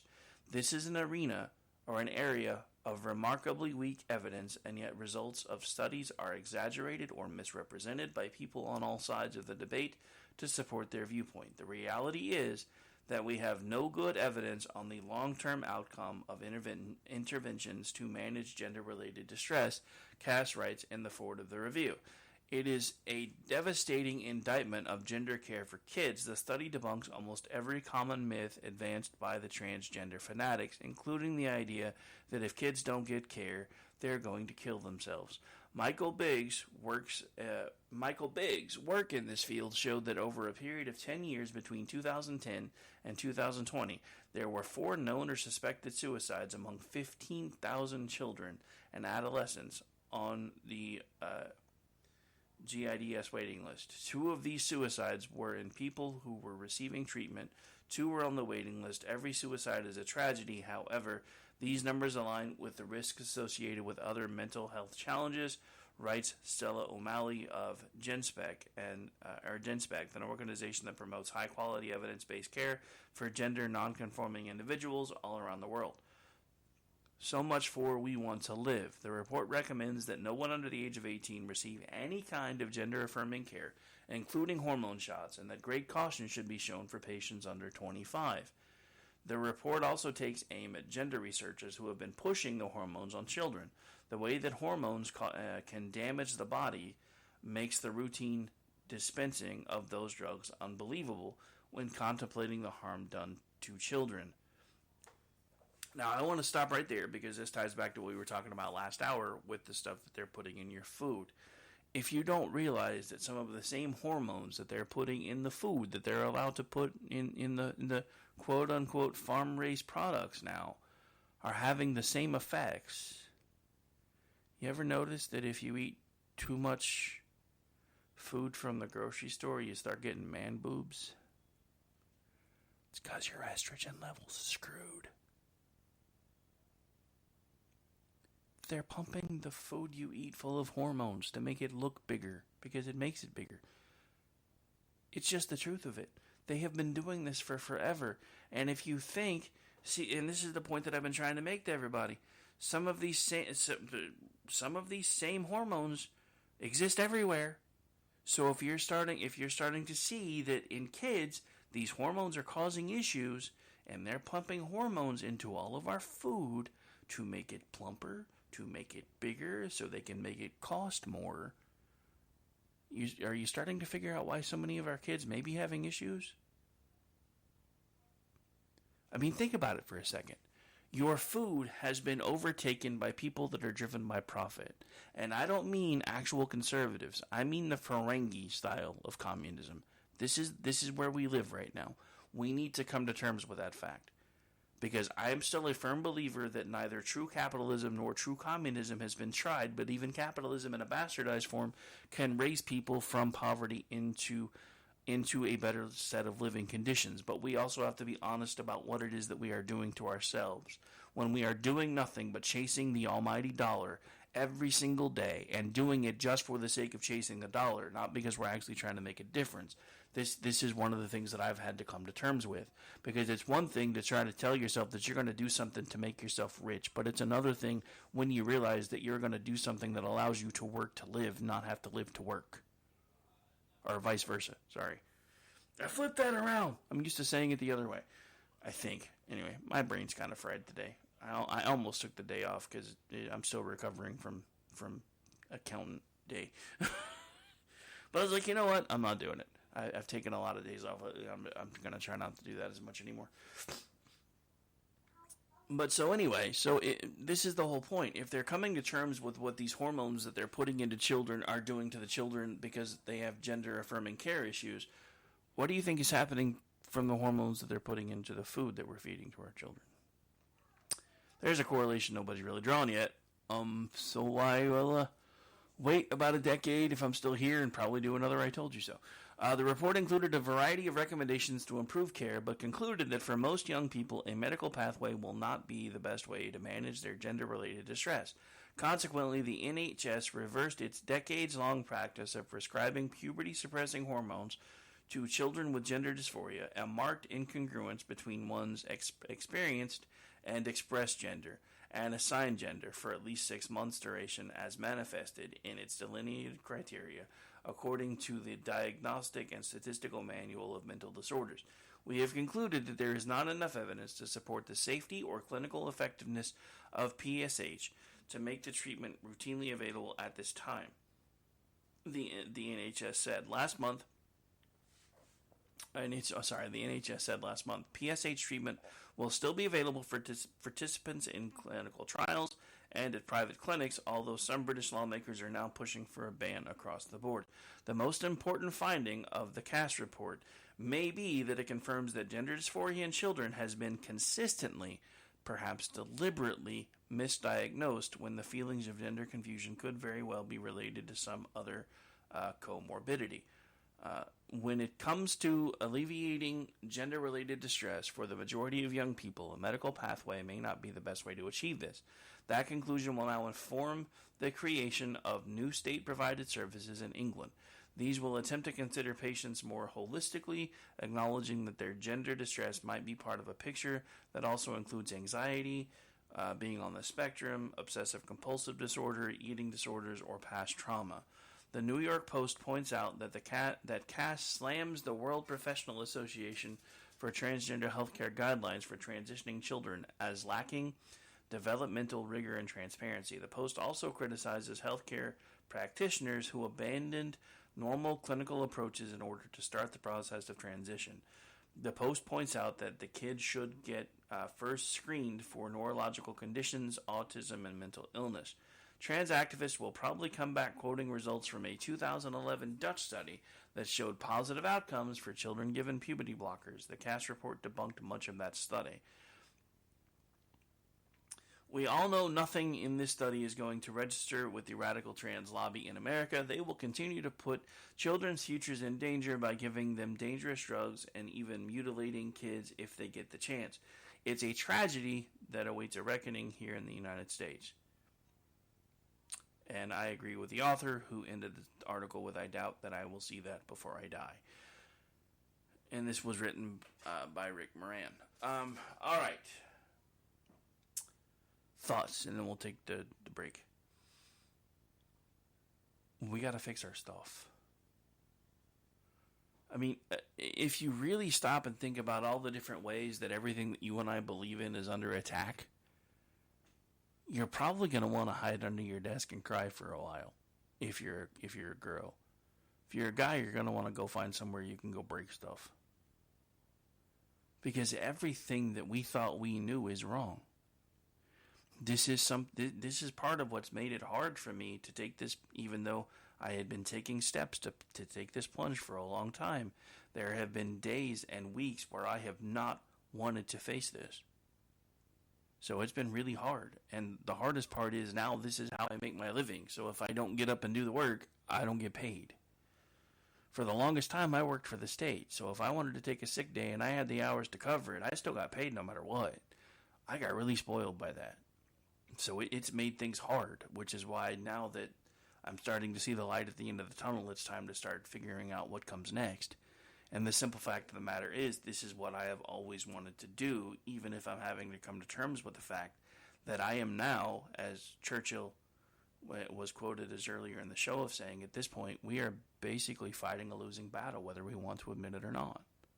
So we have a choice. We can either surrender and let them roll over us, or we can fight in the hopes that we can impact the changes that need to make the changes, to make the impact that needs to be made,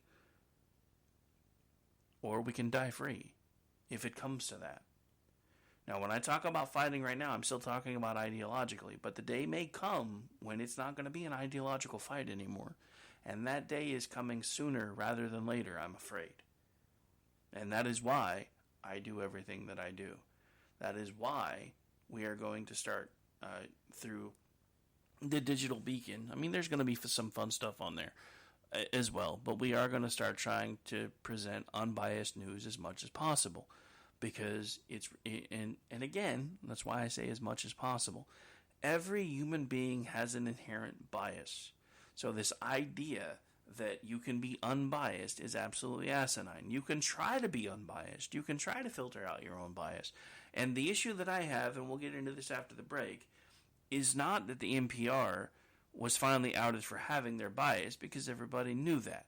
My reaction is that it's not just the NPR. And that's what we need to start coming to terms with. And that's why I keep telling you guys that everything that we believe is wrong. It truly is. And I guess, I have time to, get into this point before we go to the break, because we still have a few minutes. And then if it carries over, it carries over. So,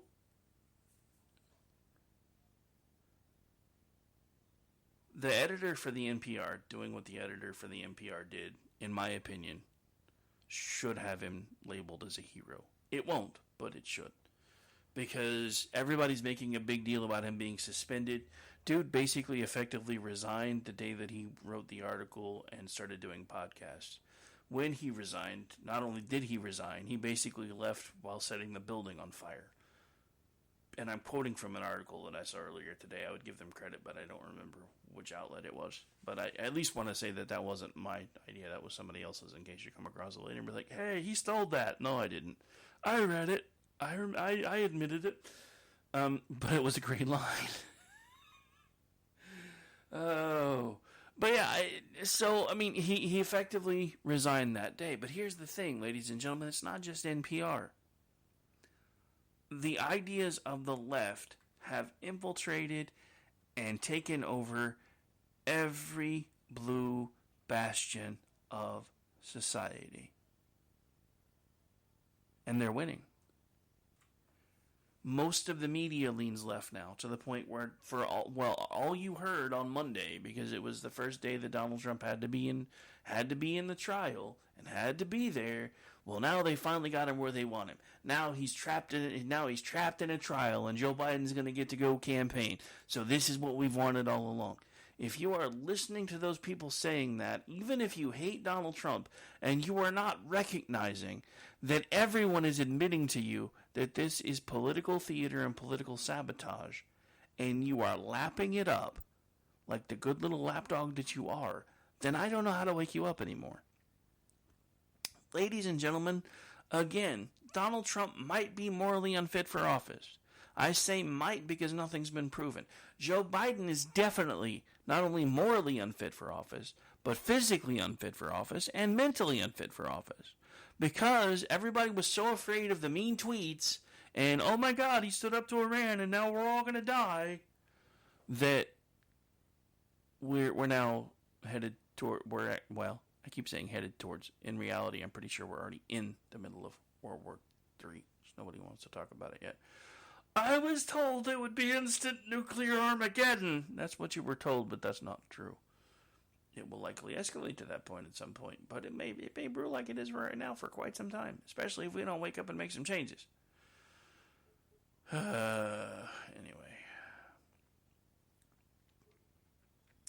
But yeah, so it's not just NPR, though. You now have leftist DAs everywhere. I mean, you had Joy Reid yesterday on MSNBC talking about go DEI go, because a black DA in New York and a black attorney general and a black DA in Georgia are all coming after the rich white man. Go DEI go. You guys just don't get it. The scariest thing about this, and I said this the other day, I remember being probably 5 or 6 years old and being allowed to go fishing with my grandfather, who unfortunately passed away when he was 99 just a few years ago. But I was 5. I'm 51 now. I was 5, maybe 6. I don't remember. But my great uncle was also there, his brother Fred. And I remember sitting there in the little fishing boat having a yay old time, because I'm out in a boat getting to fish, which I'm only 5 and I hadn't gotten to do it that much before then, because, just starting to get to the age where I could do those kind of things. Really, or at least fully remember being able to do them, I guess is a better way to put it, because I'm sure I'd done it before. But I remember that there was a conversation that came up, and at the time I didn't understand it, because I was too little. It was my great uncle and my grandfather sitting around talking, and again, keep in mind, they were around the same age. I think Uncle Fred was a little bit older than my granddad. He may have been, I think he was the older brother. So, but as was fairly common for people of that generation, they were pretty much raging racists. And I remember them sitting there talking in the boat, and there was something that had happened in the news, and I don't remember what it was. And my Uncle Fred, my great Uncle Fred, and my granddad were sitting there talking, and my granddad and my uncle looked at each other, and my great uncle looked at my granddad and said, "I told you, if we don't do something, these uppity blankety blanks, they're going to burn it all down." And I think hearing Joy Reid saying things like she's been allowed to say on a national news platform about how good it is that a rich white man is finally getting his comeuppance from a bunch of black people, that saddens me more than I could ever say. Because I remember times throughout my life when I flashed back on that conversation as I was watching things happen in the news, and I remember thinking that they have to be wrong. We have to be better than that. But how can we be better than that when they're not? When the people that have elevated themselves to being superior to us in their own minds, that have our ears and our eyes on a daily basis, are telling us over and over and over again how evil we are and how we're finally getting what we deserve. Who was right after all? Because I didn't want the old racists to be right. I really didn't. I grew up in a time where we were told that we were going to be a generation that looked past the color of people's skin and into the content of their character. That's what I was raised to believe. That's what I have always fought for. That's what I have always fought to do. And that's why back in the day when everybody used to call me a racist, when I first started doing this, well, you can't say things like that. That's racist. I would always take a pause. Like, did I really just say something racist?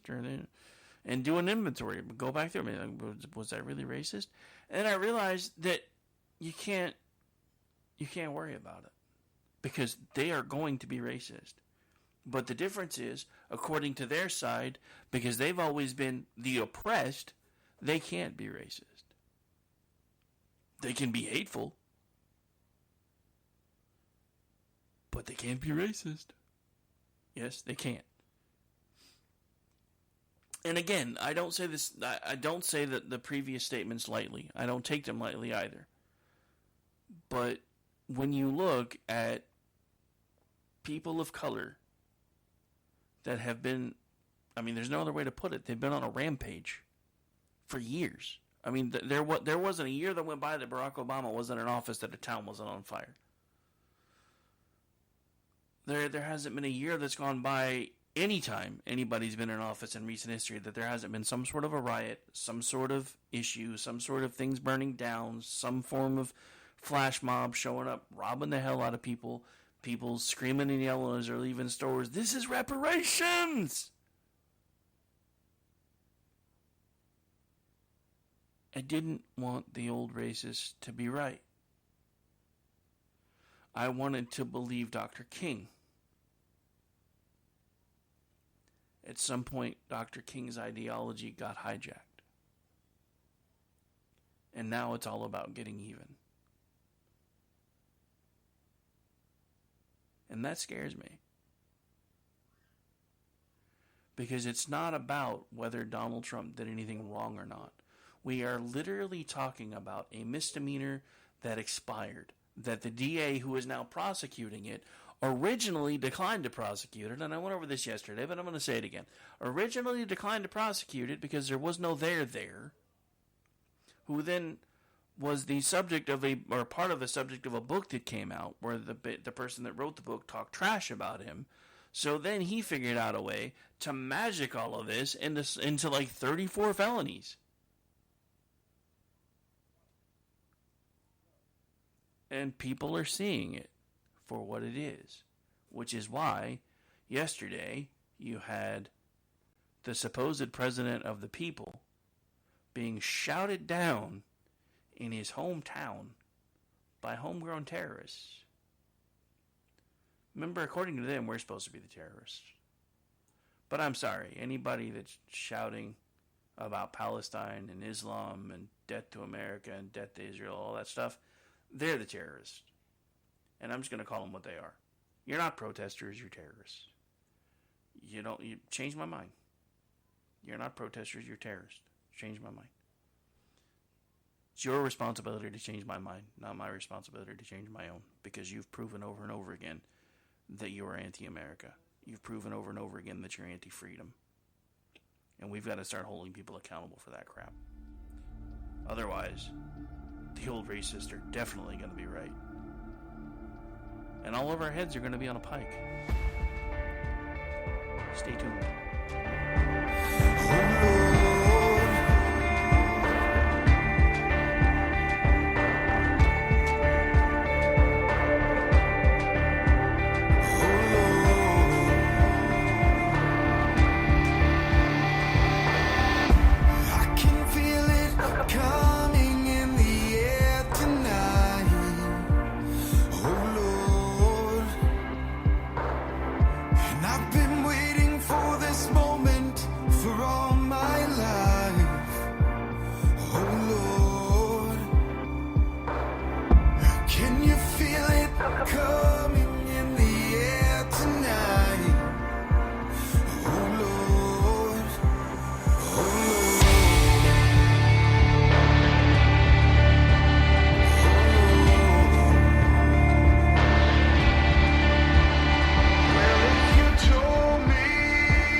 You are listening to KLRN Radio, where liberty and reason still reign.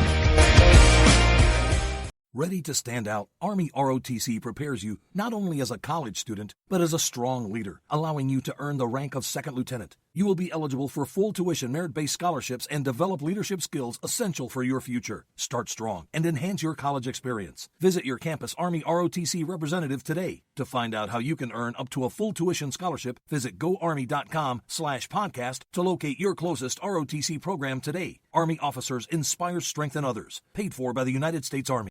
At the LASIK Vision Institute, we know LASIK is a big decision, and every one of our patients is unique. That's why we customize your LASIK journey to you. I only have a certain budget. No problem. Right now at the LASIK Vision Institute, get 20% off LASIK when treated in April. That can be over $900 off when treating both eyes, plus guaranteed financing options. So visit GetLVILASIK.com today to start your journey towards 20/20 vision. Must mention this promotion and be treated in April of 2024 to qualify. 20% off standard price of wave light procedure. Cannot be combined with any other offers. Go to GetLVILASIK.com for details. At the LASIK Vision Institute, we know LASIK is a big decision, and every one of our patients is unique. That's why we customize your LASIK journey to you. I'm so busy right now. We offer a mix of convenient days and times, including 30-minute virtual appointments to fit your schedule. I would love it, but I have astigmatism. We treat thousands of patients with astigmatism every month with great outcomes. The LASIK Vision Institute is making your journey towards 20/20 vision all about you. So visit GetLVILASIK.com today to start your LASIK journey. I am Conor McGregor, multiple weight MMA champion. I'm a fighter and I've been through many battles in the octagon. Many consider my fights in the octagon heroic, but the real life heroes are those men and women who fight to protect us every day. The real life fighters, the real life heroes, are the firefighters and police officers. These first responders are true heroes, because these brave men and women put themselves in the line of danger every single day protecting us all. The Tunnel to Towers Foundation ensures that first responders from fire, EMS and police departments who are killed in the line of duty with young children have a home without the burden of a mortgage. They are my heroes. They need our help today.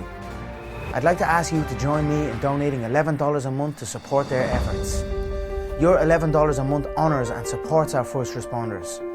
Please call now at 1-844-BRAVEST or visit tunneltotowers.org.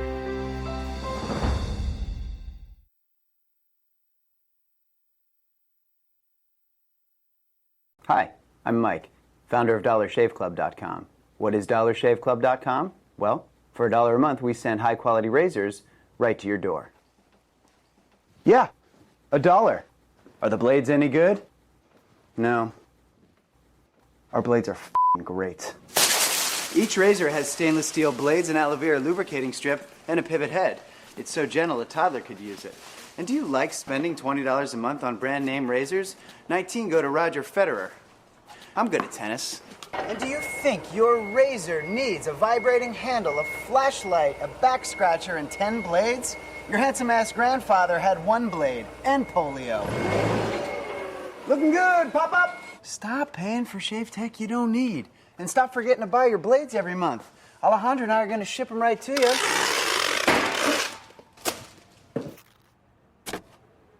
We're not just selling razors, we're also making new jobs. Alejandro, what were you doing last month? Not working. What are you doing now? Working. I'm no Vanderbilt, but this train makes hay.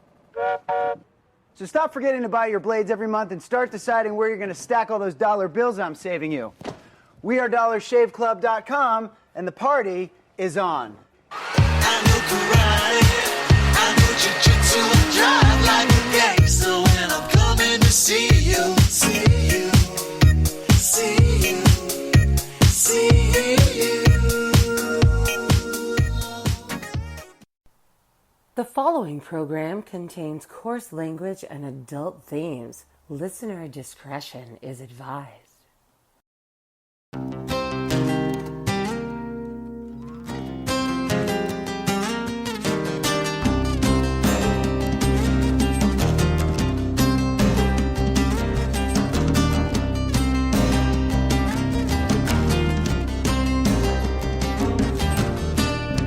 Crowded streets are cleared away, one by one.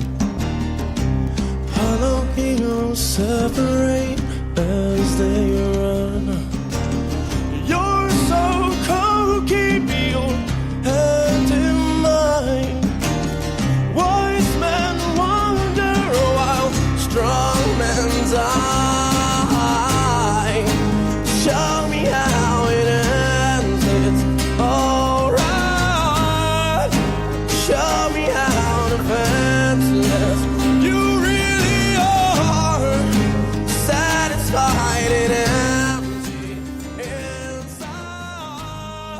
Welcome back into the final segment of the Wednesday edition, otherwise known as Chat Lives Matter Day edition of the Rick Robinson Show, right here live on KLRNradio.com. Again, we do this thing every Tuesday through Friday now, between the hours of 3 p.m. and 5 p.m.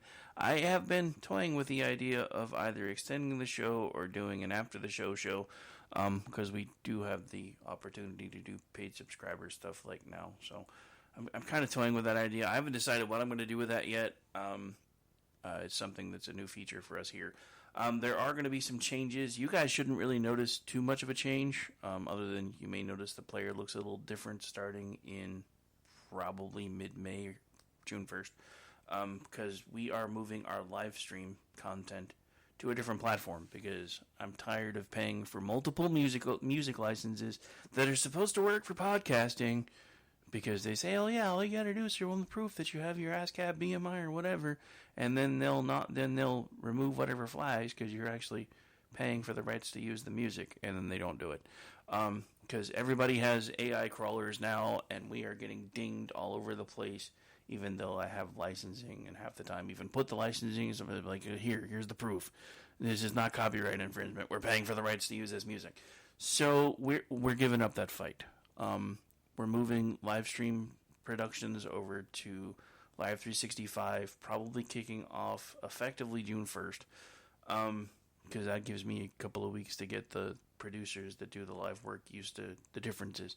And then podcasts will still be remaining on Spreaker, and you'll also always still have access through KLRNradio.com to our podcast library, but we're also going to be changing how we do those things too, because since we are not going to be able to live to the recorded cool music like we're doing right now. You know, when you usually listen to podcasts, it's podcast safe music. The reason we don't do that here is because I actually pay for the licensing, which has gotten to the point where when I pay for all three now, because I got tired of only having the one, It's almost $1,200 a year, which is why we're making the changes that we're making, because it hasn't done me any good anyway.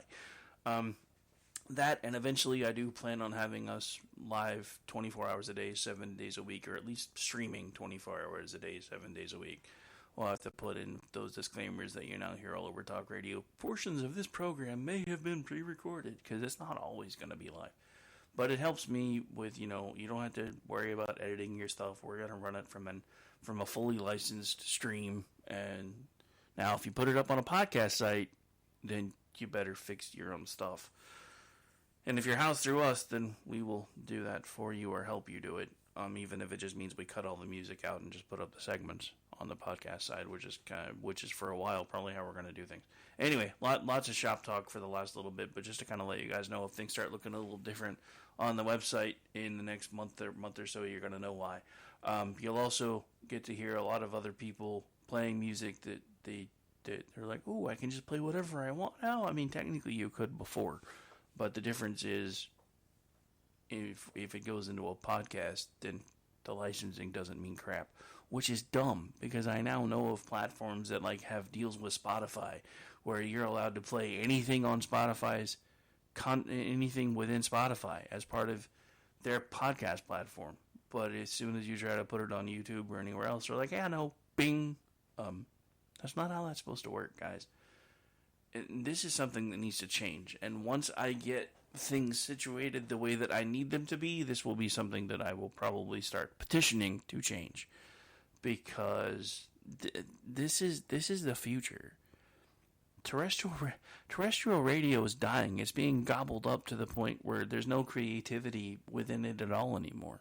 It's all just about who got noticed the most. This is why we're working here at KLRN Radio to change the paradigm. We want new people. We want newer content. We want people with new ideas. We want people with differing ideas. This was actually started as a platform where everybody could have a voice. I don't care who they are, because if your voice gets attention and you can bring in listenership, then I don't really care. Because, and this is one of the things that I've said for a very long time, and this goes back to what we've been talking about throughout the show, believe it or not, because I'm pretty good at this whole 6 degrees of Kevin Bacon thing. I've been doing this for a long time, but sunlight is the best disinfectant. If you have an idea that you think needs to be heard and you don't have anywhere else to put it, email me, radiofreerick@gmail.com. We will give you the platform. You can let your voice be heard, and then the public can decide whether you're a voice that should be heard or not, and then that's up to them. But I don't censor as much as possible, which is one of the reasons why I did start paying for all the different music licensing, and had been for a long time, because in any time, because it happens all the time. Oddly enough, it happens on a religious program that we run in the mornings most often. I'm getting emails from him like every other day. "They flagged me for this one." I'm like, here's the copies of our licensing. Email it back. It'll keep it from getting pulled. I can't promise the AI crawler won't deboost it, though. Which is why we're starting to move away from that stuff, because it's just so stupid. And again, I get it. It's about money. The artists who wrote the people who wrote the songs want to be paid. The people who play the songs want to be paid. As somebody that does broadcasting, I want to be paid. So I do completely understand where they're coming from. But when you have someone who is running a mom and pop radio group, I mean, we ain't that big yet. I like to think that we are. I mean, we have worldwide listenership. We have hosts all over the country. So I'm not saying we're small, but I'm just saying in the grand scheme of things, we ain't that big. So when I'm paying $1,200 a month to cover ASCAP, BMI, and CSAC, and I am still getting flagged on platforms like YouTube and sometimes even Spreaker, that is owned by iHeartRadio, by the way. I'm sorry, when iHeartRadio bought them, they should have been like, you know what, licensing, good. Boom. Done. They're owned by iHeartRadio, for God's sake. And what I really don't understand while we're on this topic, because it does piss me off, what I really don't understand is, even though I have a live stream, or will have soon, well, actually, I mean, technically now, I have a live stream that has all of the licensing required for anywhere in North America. BMI, ASCAP, CSAC, they cover pretty much everywhere. All of them. There's a couple of little smaller Canadian ones that you're supposed to have, yada yada, but I don't know where. fuck Canada. America's hat sucks. European Union can suck itself. Anyway, sorry, kind of got a little bitter towards Canada there for a second. Happens from time to time, don't mind me. But yeah, but you would think, it shouldn't matter whether I'm live or whether it's a replay because I have the licensing rights. You would think that, right? And if you notice, all the big boys, they don't edit their music out of their podcasts anymore. They don't get flagged. Why am I getting flagged? I pay for the same licensing they do. Granted, we're smaller, so I get a little cheaper, but I'm still paying for the same licensing they do, and I've supplied the proof that I'm paying for the same licensing they do. So why do they get flagged? And also, while we're on the subject, if my live stream is covered for all licensing within North America, which when we change over, this one will be as well. It's just cheaper for me to maintain this way. Then why should it matter that the recorded content isn't, if the original source material was? Kind of thought that was the whole point of these stupid licenses. But again, this is just another way to where when you get big enough, this is a way for the federal government to say, oh, you're not following the guidelines, and we're going to come after you now. And part of the reason why they do that, so this whole thing a second ago was basically a rhetorical question, because most of the people hanging out in the chat right now are fellow podcasters, so they're all slamming their desk and slamming their keys and everything else with what I'm saying.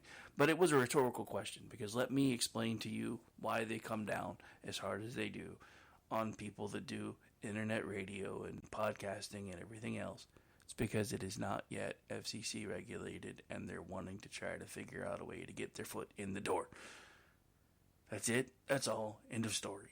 But that's why I have looked, I have checked, I have dug, and I have looked, because there was one time there was a company that supposedly offered a combination license that gave you all of them, whether it was live stream or recorded content put up on a podcast, and all you had to do was on every post make sure that you put the link to your licensing, and that way if a crawler ever caught it or something, a human could come behind and click on the link and be like, oh no, they're covered, never mind, no deboosting. That doesn't exist anymore. I'm going to figure out how to make that a thing again. Because I'm tired of having to jump through all these hoops and not being able to play all the cool music and be able to put it on YouTube and everything else without getting a notice from YouTube of, dude, I have full ASCAP, BMI, and CSAC in our station liner. Because I have all of that. It's the musical riff from 30 Deeds Done Dirt Cheap. That alone has gotten me flagged on YouTube like 400 or 500 times. Which is why we stopped posting to YouTube for a while. Because I got tired of having to email back and go, for the millionth time, these are my licenses. This gives me the right to capture this and use it as audio. And you can go yourself. And I got tired of having to do that, which is why I'm surrendering for now. We are going to go live stream only for music, and that way I can just pay for the platform that does it, and instead of paying $1,200 a year for licensing, plus we can do all the things all at once, and it's also a lot more scalable as far as a live platform goes. One of the things I've noticed, which once we do get things rounded out to where we constantly have something on, we can have an app made, which is kind of an amazing thing. We used to have one back in the day, and the company that I used to do that when we were branded under a different name no longer exists, and since we have kind of become kind of like, I guess, cable back in the day, where it was really only on for a few hours a day, and then it went to snow. For those of you who remember the very, very early days of cable, when it was like, oh, it's on in the evenings, and then you get test pattern for most of the day, until they started figuring out that they could just do lots of reruns.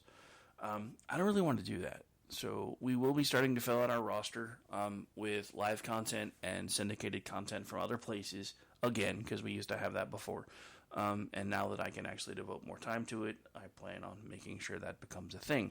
But also, this newer platform will eventually, should we be able to scale enough, allow us to put a continuous live stream directly on iHeartRadio, which is something that I have always wanted to do. And there are other people that have done it without using this platform. And unfortunately, I have been in... This is the other thing that irritates me while I'm on this little shop talk tangent. I have been in this business long enough that I have had people that I have helped along the way who at some point have surpassed me.